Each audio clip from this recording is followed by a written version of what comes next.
Right, welcome back, guys. Hope you had a great week. Hope you had some good sleep. Hope we didn't actually make you sleep. Yeah, hope we didn't. So watching this and send you to sleep. Maybe we might be the solution. You should release an app on it. An hour, 2 hours before going like to bed, listen to our podcast. Well, I hope not. I hope last week made you think a little bit more about the significance of sleep, rather than just most people think you just go to sleep. It's something you do, and how I can get away with. It's almost seen better that I get away with 6 hours sleep than 8 hours, because it gives me 2 hours to do more. Sleep is so vital, and our goal today is to go through a little bit more of the ins and outs of perhaps some of the things to look at that might be relevant to you, might be not relevant to everyone, but there's usually some things that we could probably put a little bit more emphasis on ourselves personally. For me, it's actually really tracking, and I'm guilty at night of finding that I'm ready to probably get to bed and get into bed by 10, half 10, but if I get sidetracked with something, and it catches me, I can then suddenly get a second wind, and suddenly it's midnight. Yeah. And I can then function the next day, but actually technically I've lost a couple of hours of functioning and there's thriving. Yeah, and so what we're talking about is how can we move more towards thriving in optimum sleep, rather than getting away with what we can get away with, and paying the price down the line.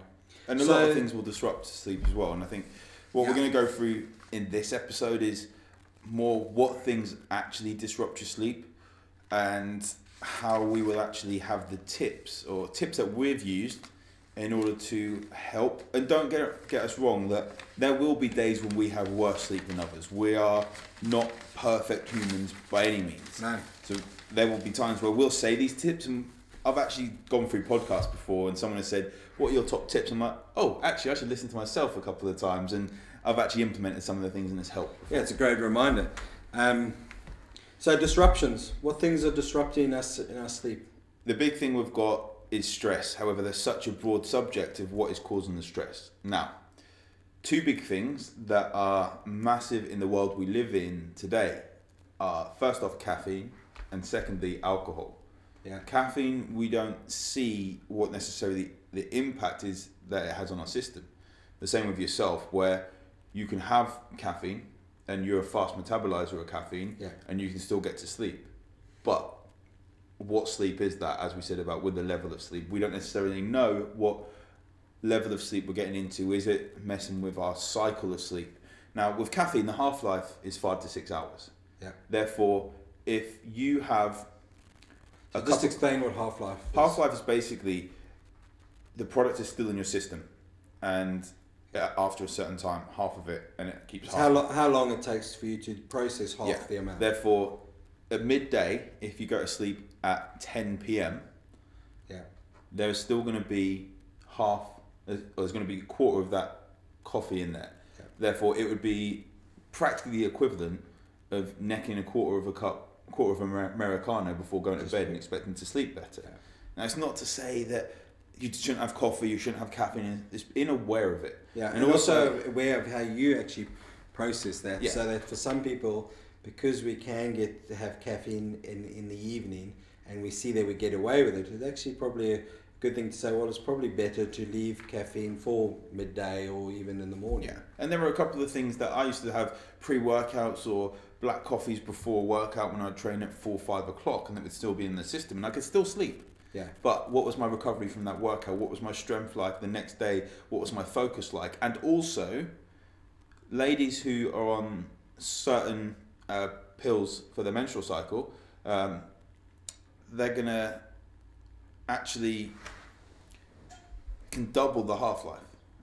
The actual pills, I'm not 100% certain which ones they are, but that could mean that it goes to 8, 9, 10 hours. Yeah, and we're talking also, some people still feel that they sleep all right, but they have 5, 6, 7 cups of coffee a day. Yeah. You know, we're not looking at need 5, 6, 7 cups of coffee. Well, and that's my point also, is that you're using the caffeine as an anchor to really probably control some cortisol levels and stress levels which are happening. So not only have you got the influence of the caffeine, but you've got all the other influence of other stresses you're taking into your sleep cycle. And what is caffeine? It's a stressor. Yeah. And I love coffee, by the way, and I still have pre-workouts, not every session, and I'll still have diet sodas and things like that. So I'm not saying that and saying I don't have caffeine.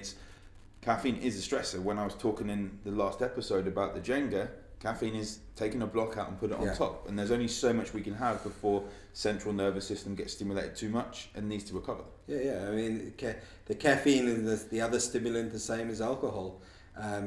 Although it's seen as it's actually a depressant, it's doing the other flip side. It's disrupting hormonal levels and how the brain and the body is processing at night. So it's the couple of drinks in the evening, and that I have a lovely story. A number of years ago, I had a patient who was under chiropractic care, musculoskeletal issue, and as we were going along, we were talking along wellness concepts and more of a lifestyle element of what our practice focuses on.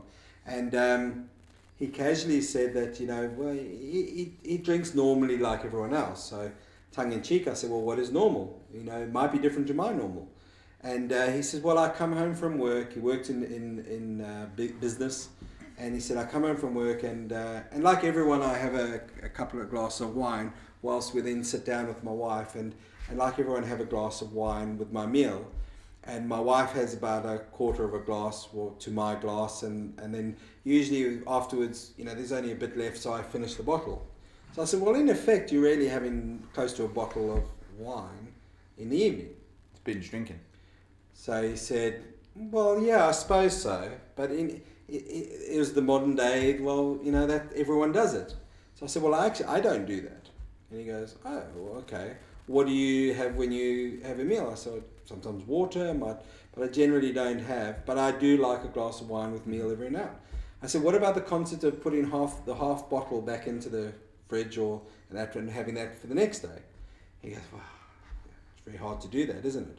So I said, well, what you're actually saying is that out of 6 or 7 days a week, you're having a bottle of wine in the evening, but you're telling me that you've got no energy and you're not thriving during the day. So I said, have you looked at the concept perhaps of changing that? I said, what do you do on the weekend? I said, oh, well, we meet up with friends and we go out. So now you're really busy. Yeah. So long story short, he changed that. He might have had a glass or so when they had a meal. And a bottle would last 3 or 4 days. He had a few days where he didn't drink at all. And his sleep, his recovery, his performance at work, he had more energy to exercise. It was a huge knock-on effect for what seemed like something small that everyone does. Mm-hmm. And I think that's the big huge thing. Alcohol is a sedative. And when people take this, it's what are you sedating from? Yeah. A lot of people will do it without even realizing and habit. And I get that. There is something where people need this alcohol to unwind, and that's a deeper psychological, a deep-rooted thing which we need to dig into. And a lot of the work I do with clients is stress management and perception. Yeah. And it's perceiving and getting the right perception around your stress to realize you don't have to be sucked into drinking that. And we've been conditioned that it's all right society-wise to use a drug to be sedated, to unwind. But if you mention something like meditation or mindfulness or that, it's a bit like way out. Yeah. That's a bit crazy. But when you actually look at it, it's like, well, you're really actually working with the normal rhythm of the body. And when you take that into awareness of people drinking 1, maybe 2 glasses a night, Monday to Friday, Saturday they might actually go down the pub with their mates, then Sunday they'll have their Sunday roast and they'll have a glass in the afternoon, then maybe finish the bottle in the evening. It's been drinking. Yeah. There's no other way about it. When you say to someone, I have a glass every now and then, that's fine. And enjoy that glass. Okay, but if you're having 7, 8, 9 bottles of wine a week, that's going to affect your system. It sounds massive as well. And people say they sleep like a baby afterwards. Yeah. A baby doesn't sleep like that because you don't give a baby alcohol. You're quite bad parents if you do. It's going back to, yes, you sleep, but are you getting the quality of sleep? Are you getting the quality of sleep? And look for the signs through other aspects of your life rather than just, I sleep through the night. Yeah. And that's a big thing. What happens on the Saturday when you then have a lot more and you may be a little bit tipsy or drunk? That are you then having the drunk calories, as I call them? That you're going to go and have a kebab or something else, or just get a little nibbly bits, go and get some pork scratchings at the pub, these sorts of things. And they're big things to consider as well. And also when we look at what is disrupting sleep, there was a time that I used to remember that you would actually watch one episode of something in the evening and have to wait till the next week to get it. Box it. Now we've got Netflix and Amazon Prime, and before you know it, you can binge watch a whole episode, and that fear of missing out, the FOMO, because someone at work has watched the whole box set, you're worried about missing out. So you start watching 3-4 episodes in a row. We're bombarded with then more entertainment rather than rest and recharge and regenerate. However, if we use it to our benefit, where we don't have to watch something live now as well, and you can actually record something on most TV things. We watch very little live. And it's annoying now when you do watch live and you can't fast forward the adverts. Yeah, you keep. You got that? It's not working. I'm glad I'm not the only one doing that. Yeah, it's not working. It's annoying. You end up just pausing it, going to get a cup of tea, watch one lot, so you can fast forward the rest. Yeah. But you could pause it. You could watch it the next day when it's on a little earlier. Yeah. And I've got a couple of things like Hunted and SAS, but I know that a lot of the guys there follow me from these shows, and I'm going to be on social media the next day, so I need to watch it. You're under pressure to be, and that's the thing. That's everyone, one of the things. Everyone is. Like whether your friends are in this network are talking.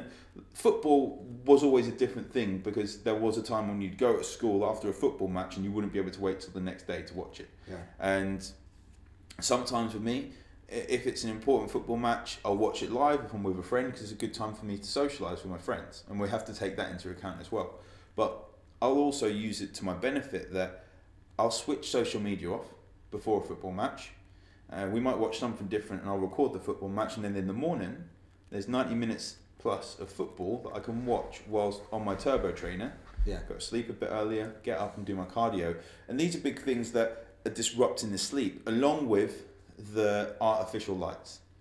And when we look at how we used to have our circadian rhythm with our ancestors of being around the bonfire and living in certain communities where I think it was something like 38 the average community we used to be in, part of. And now we look at Facebook friends, it was an average of about 270, and Twitter followers was an average of about 370. When we look at the average person has the followers, that's too big a community to actually be part of and thrive based on what we used to be. Now, social media connects us with people around the world, but it also makes us lonely with people around the world because we're swiping for our phone, and it's actually shown that our IQ goes down by about 10 to 15% when trying to do a task whilst you've got social media in front of you. And it has also been shown to go down when phone on the table, we're having a conversation. You can't do two things at once. Exactly. Strange that. And you can switch between things at once. Yeah, but you're not tracking them, but you're not putting doing the attention into exactly. either or. And that happens massively when we have a phone by our bed at night time. Yeah. And there's the excuse that the phone's my alarm clock. No, that's a load of rubbish because an alarm clock is £5. Get a real decent one, the Lumi lamp, as we spoke about in the last episode, that is about £40, £50, but that's going to be so much more worthwhile for your health. That's like that. Feeding into looking at lifestyle and trying to support your sleep rather than just an alarm. Yeah, and when we look at disruptions in sleep, it's a lot of people have. When we look at maybe not my parents but my grandparents, they didn't have the choice to go home and have these side hustles, shall we call it, where they have a job where they're going to earn a little extra income by working online, selling products on eBay. They got home from work and they had to sit down and socialise with the family in an evening meal. Sit around the table and talk. And there may have been the wireless, there might have been radio going on rather than even having colour TV.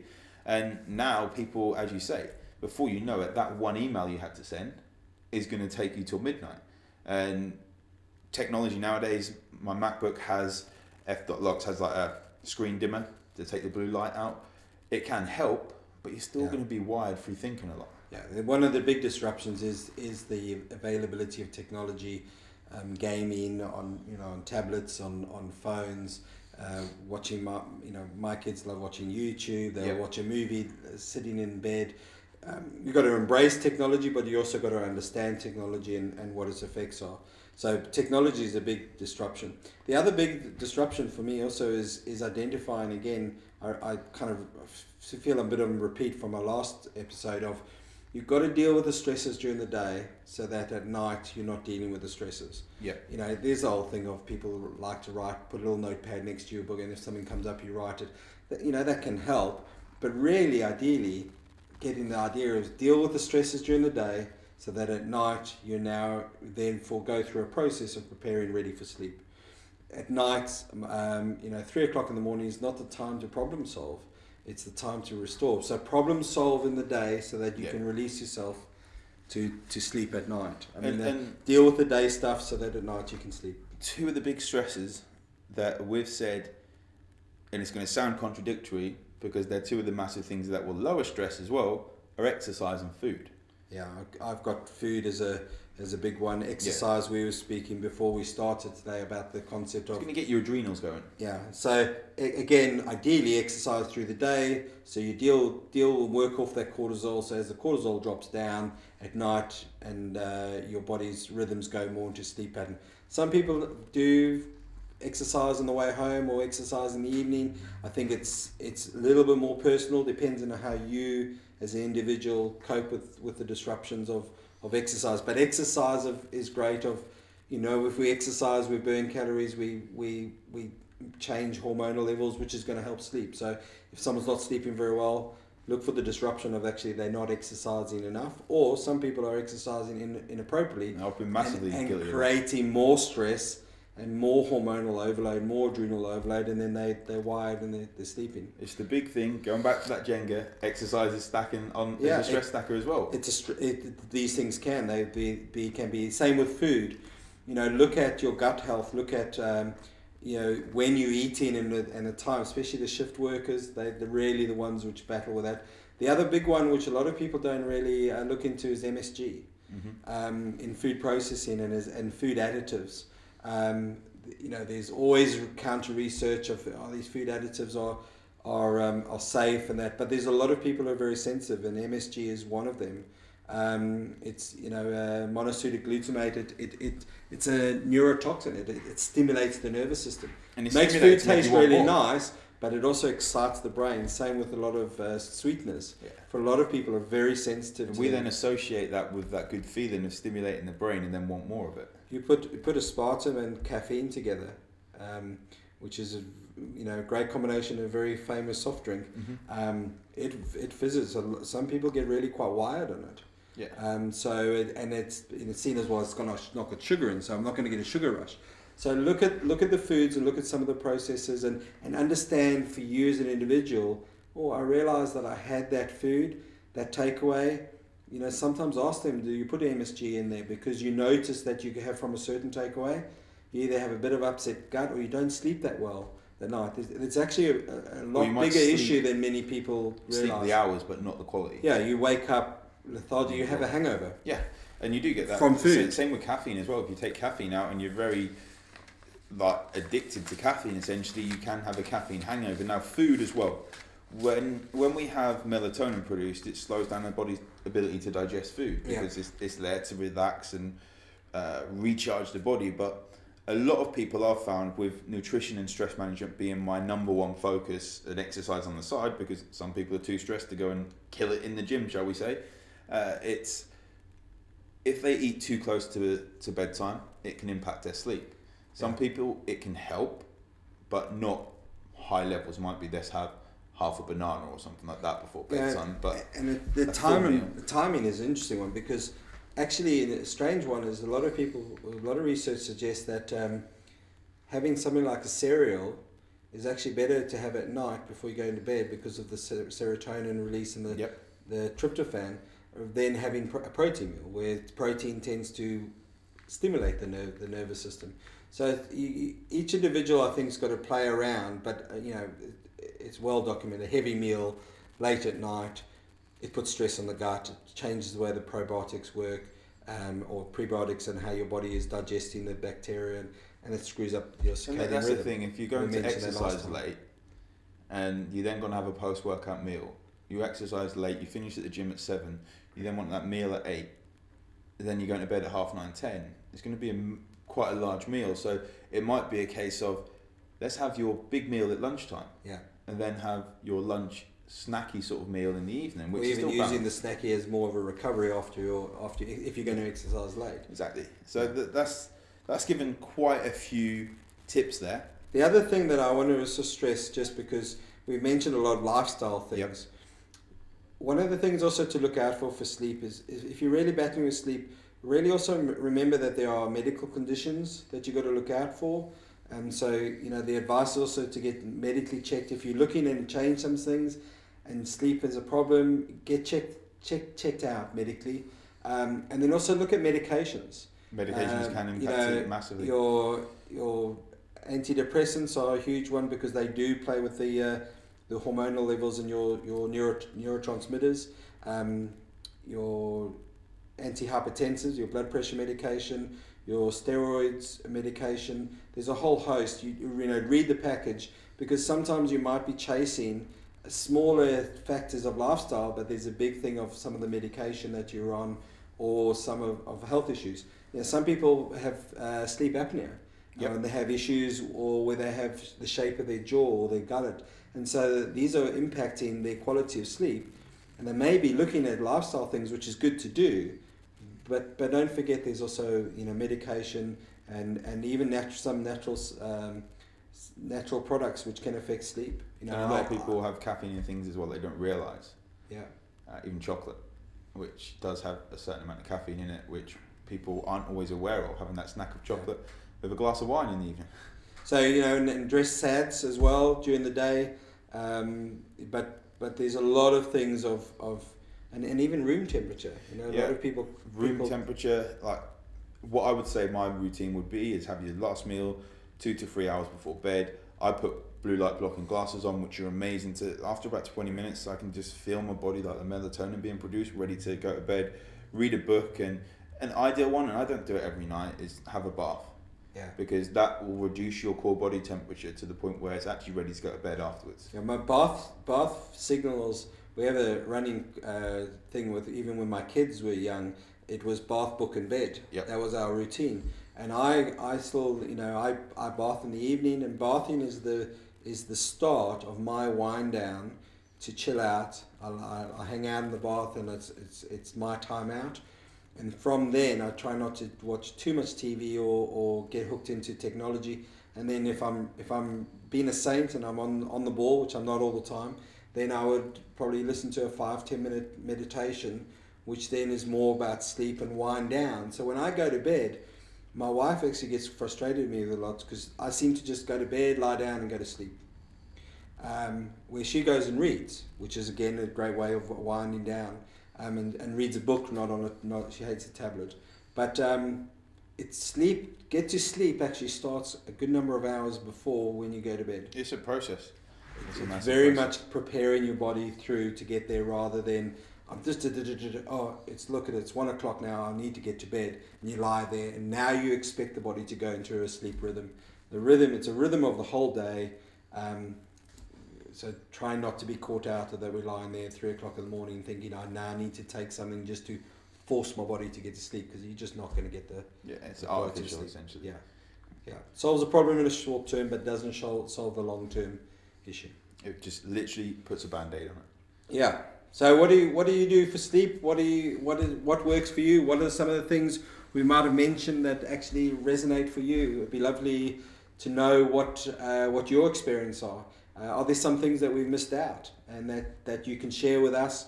Put on the comments below, or email us, and we'd love to share them with other people, because sleep is huge. It affects so many other systems and so many other aspects of our life. And our message really is, let's try and move towards optimum sleep rather than just the bravado. What can we get away with? Thanks for joining us. Yeah, have a good week, and we'll see you next time. Take care. Bye bye. Take care.